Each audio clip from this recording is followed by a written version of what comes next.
C'est une affaire qui crée une énorme polémique, notamment sur les réseaux sociaux, et qui pose beaucoup de questions.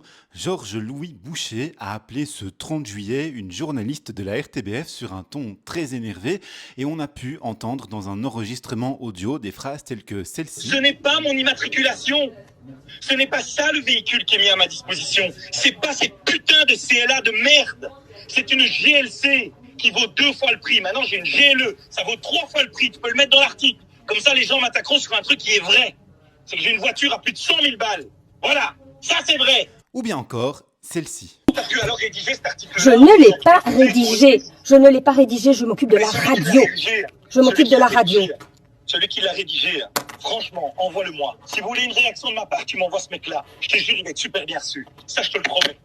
Et lui, il risque peut-être d'avoir besoin d'une carte après. Ça, je peux te le dire. Il faut le dire d'entrée de jeu, le fait d'appeler la presse pour demander des corrections d'informations par rapport à un article ou une publication, c'est une pratique courante pour le mouvement réformateur et c'est complètement assumé d'ailleurs par l'EMR. Légalement, le mouvement réformateur et tous les autres partis politiques, et d'ailleurs tous citoyens, ont en fait tout à fait le droit de demander ces corrections et ces rectifications lorsqu'ils estiment que les articles contiennent des erreurs. Ils peuvent pour cela appeler directement, comme ça a été le cas ici, le média concerné, ou bien déposer des réclamations devant les organes compétents, dans ce cas-ci le Conseil de déontologie journalistique. Mais cette affaire a plusieurs plans, elle n'est pas banale, notamment à cause du ton employé par le président des réformateurs dans l'enregistrement téléphonique qui a été diffusé sur les réseaux sociaux. On y entend clairement le président du MR très énervé et faire ce qui s'apparente à des menaces physiques. Ce qui n'est pas banal non plus, c'est la diffusion d'une conversation téléphonique qui avait vocation à rester privée sur la place publique. Elle donne pour la première fois à tous les citoyens un tout petit aperçu de ce que peuvent être les relations entre les journalistes et le monde politique. C'est comme ça par exemple que beaucoup de monde a été surpris notamment par le fait de tutoyer. On entend Georges-Louis Boucher et la journaliste dans l'enregistrement audio qui se tutoient. Ça a choqué pas mal de monde, mais en fait, c'est une réalité de terrain entre les journalistes spécialisés dans la politique et le monde politique. Moi-même, quand je rencontre certains, eh bien, je les tutoie également. Mais alors, comment en est-on arrivé à une telle situation et quelles pourront être les conséquences face à un bad buzz comme celui-là et des informations qui sont parties dans tous les sens? Je vous propose ici de reprendre depuis le début et le plus factuellement possible toute l'affaire et qu'on voit ensuite quelles seront les suites possibles. Voici donc l'ensemble des informations telles qu'elles sont disponibles au moment où je tourne, c'est-à-dire le 13 août 2025. Il y a d'ailleurs pas mal de choses à dire à ce sujet, vous le voyez, le storyboard que je me suis fait est bien rempli.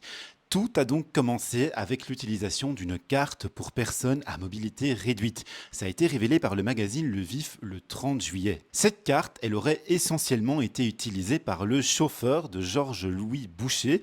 Le chauffeur utiliserait une voiture différente de celle qu'utilise Georges-Louis Boucher, mais Georges-Louis Boucher et sa compagne auraient à titre exceptionnel conduit le véhicule du chauffeur. Le problème est né du fait qu'à Mons, dans le quartier où habite Georges-Louis Boucher, pour pouvoir stationner la voiture sans payer, il faut disposer d'une carte riverain. Mais voilà, Georges-Louis Boucher n'aurait pas fait la démarche de demander la carte riverain pour la voiture qui a été attribuée donc au chauffeur. Cette voiture, d'après le magazine Le Vif, aurait reçu en 2024 pas moins de 26 PV et ensuite des témoins ont affirmé au magazine qu'une carte pour personnes handicapées a fait son apparition sur le pare-brise au mois de décembre. Cette carte aurait été retirée du pare-brise de la voiture au mois de février parce qu'elle était invalide et ensuite les PV auraient repris sur la voiture. Georges-Louis Boucher a déclaré à la RTBF que la carte avait été mise dans le véhicule du chauffeur parce qu'il circulait bien avec une personne atteinte d'un handicap, son père qui est aujourd'hui décédé et on ne sait pas à quelle date il est décédé. C'est donc entre les mois de décembre 2024 et de février 2025 que le véhicule du chauffeur aurait pu être utilisé par le chauffeur, mais aussi par Georges-Louis Boucher et sa compagne Lucie Demaret, disent-ils à titre exceptionnel, avec la carte pour personnes handicapées qui était présente à bord. Georges-Louis Boucher se défend en expliquant qu'il n'a jamais voulu profiter d'une carte pour personnes handicapées et qu'il n'était même pas au courant de son existence du fait qu'elle était dans la voiture du chauffeur. Il faut noter que la loi est assez claire sur le sujet. Une carte pour personnes handicapées ne peut être utilisée qu'en la présence de son propriétaire ou bien pour stationner le véhicule à son usage. Il est donc tout à fait interdit d'utiliser une carte handicapée quand la personne qui en est le propriétaire n'est pas là. Le premier problème qui apparaît donc dans cette histoire, c'est l'utilisation potentiellement frauduleuse d'une carte pour personnes handicapées, utilisation faite d'abord par le chauffeur de Georges-Louis Boucher, et puis, semble-t-il, d'après lui, à titre plus exceptionnel, Georges-Louis Boucher lui-même et sa compagne Lucie Demaret. Il faut noter qu'une carte pour personnes handicapées à Mons permet de se garer gratuitement et ce, n'importe où dans la ville. En cas d'infraction, ça aurait pu être donc ici le but pour éviter de payer les amendes et les stationnements. Mais il faut aussi noter qu'on manque un peu de preuves concrètes pour assurer à 100% que Georges-Louis Boucher, sa compagne et son chauffeur ont bel et bien commis une infraction. En effet, dans cette affaire, il y a une enquête qui aurait été faite pendant plusieurs mois par le magazine Le Vif qui aurait des témoins qui auraient vu cette carte pour personnes handicapées sur la voiture du chauffeur de Georges-Louis Boucher. Il y a les explications de Georges-Louis Boucher aussi. Mais comme élément de preuve, c'est à peu près tout ce qu'on a. On manque par exemple d'une indication du côté de la police. Ni la police, ni l'EMR n'ont communiqué sur le fait que des contrôles ont bien été faits et qu'une amende a bien été donnée, soit à Georges-Louis Boucher, à sa compagne ou bien à son chauffeur. Et donc, en l'absence de témoins qui veulent s'exprimer publiquement, puisqu'ils restent aujourd'hui tous anonymes dans la presse, en l'absence de preuves concrètes telles qu'un PV qui aurait été rendu public, on se retrouve quelque part dans l'histoire un peu obligé de croire Georges-Louis Boucher sur parole quant au fait qu'il n'aurait pas fraudé. À savoir que si une fraude a été constatée par la police dans le cadre de cette affaire, l'amende pour l'utilisation invalide d'une carte pour personnes handicapées est d'abord de 1 500 €. Ensuite, s'il y a récidive, elle est de 3 000 €.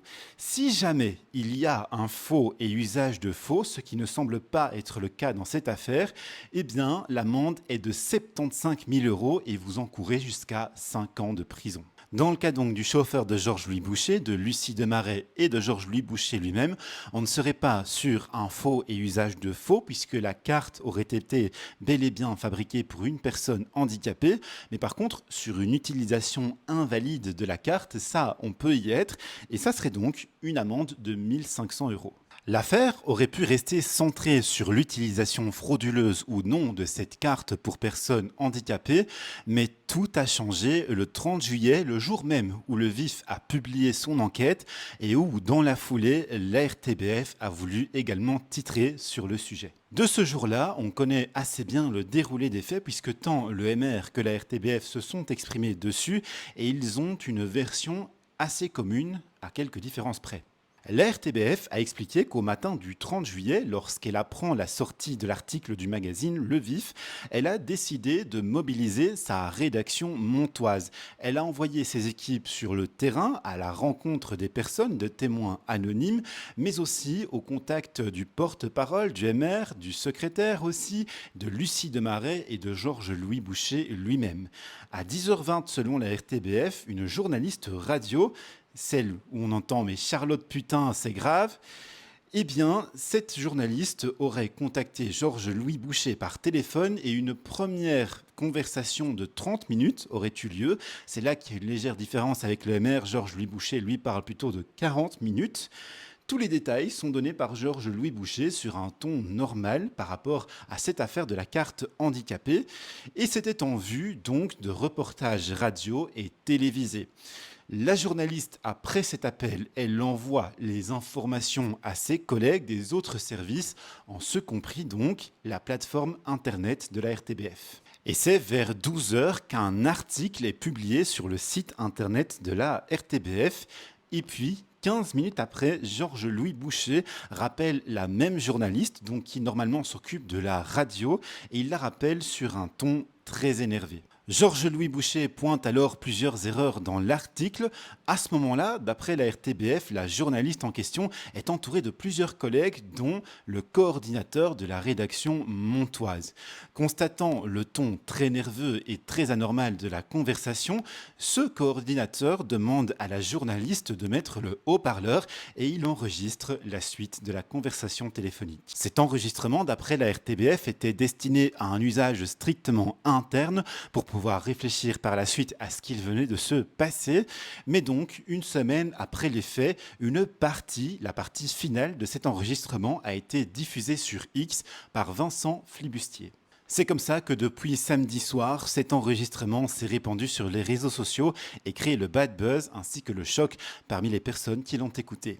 En réaction, la RTBF a d'abord publié un très court communiqué dans lequel elle défendait l'indépendance de sa rédaction. Elle expliquait que la mission d'information était faite malgré toutes les menaces et intimidations. Et puis, elle réitérait son soutien envers sa journaliste. Ensuite, c'est la Société des journalistes de la RTBF qui a réagi, elle, avec beaucoup plus de fermeté.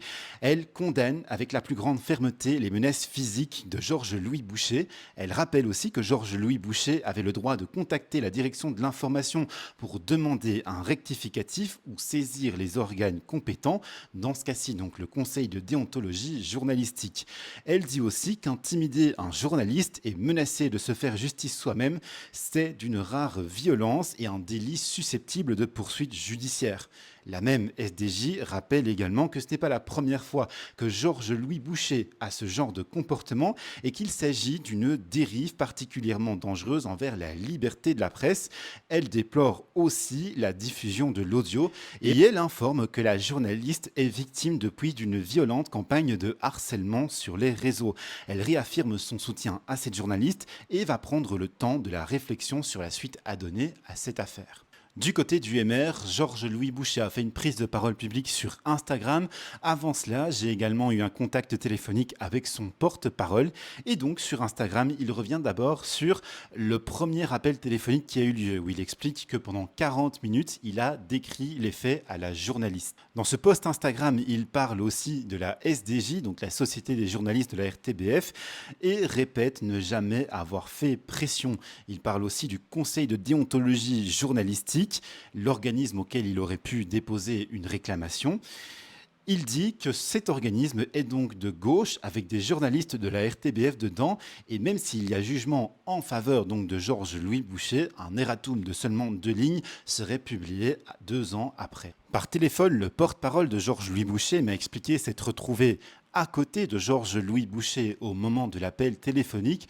Chez les libéraux, on assume le ton très énervé du président du MR. On explique que c'est une pratique régulière de contacter la presse donc pour demander des corrections. Et pour eux, il n'y a pas de pression anormale mise sur la presse. Ce sont des appels de correction de faits, pas d'intimidation. En plus de cela, le MR parle d'une faute déontologique grave de la part de la RTBF, puisqu'il y a d'abord eu la publication d'un premier article contenant des erreurs. D'ailleurs, on peut dire aussi que la RTBF reconnaît que cet article contenait des erreurs. Et puis, il y a eu également donc la diffusion de l'enregistrement audio d'une conversation téléphonique qui aurait dû rester privée. Voilà donc pour ce qu'il en est aujourd'hui le 13 août au moment où je tourne. J'ai vraiment essayé de vous expliquer ça en restant le plus factuel possible.